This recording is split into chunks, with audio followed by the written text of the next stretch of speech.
on is something I believe in. Yes, sir. Karen, you said, and I believe it's a tenet of the Republican Party too, yes, sir, to be pro-life. Yes, sir, I am pro-life. Why don't we have a law against abortion in this state?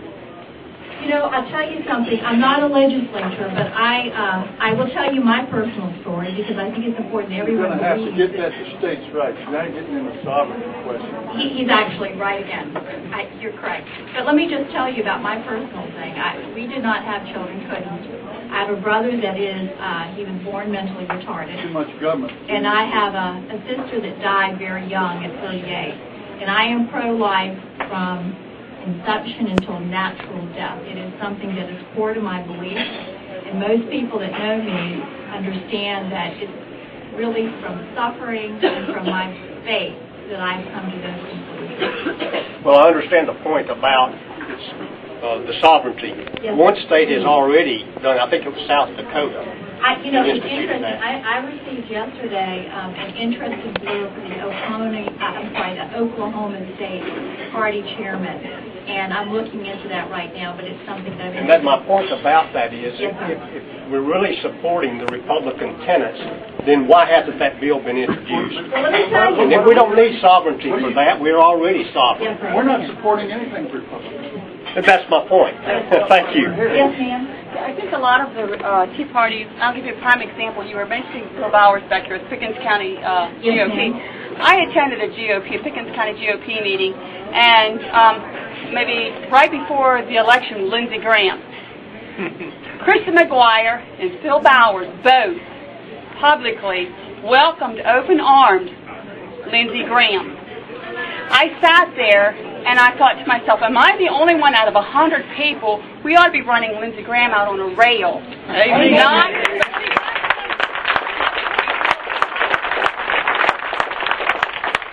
My point is that is how the Republican Party is run. Let me tell you something. The gentleman behind you said something, and I'm not sure if you have heard it, but I think it's really prophetic.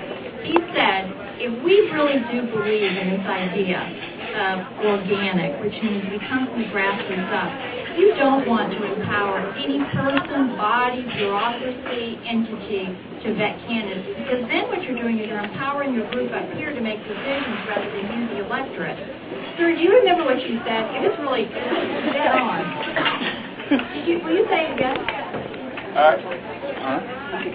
I'm not sure.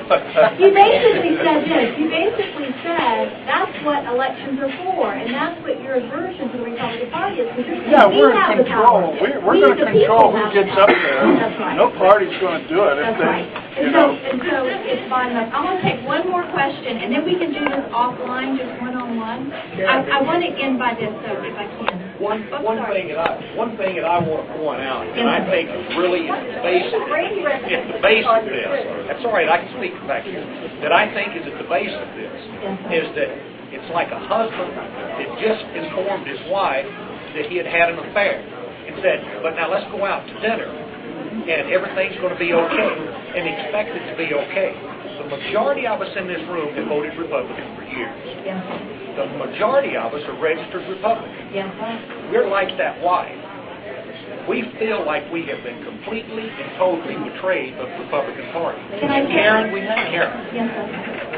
Republican Party is going to have to instill trust in this grassroots movement if it hopes to glean anything from it. And until the Republican Party stops posturing and starts addressing the problem, I'm sorry, you'll have difficulty getting the support. And let me tell you, that was why I walked away Tuesday feeling proud, because I thought from the grassroots, honestly, I was not informed of this movement until walking into an event in January. Okay, that was the first time that I knew that there was this coming together of individuals. And so, to be completely frank with you, I was excited because I thought that this was a first step into building back trust.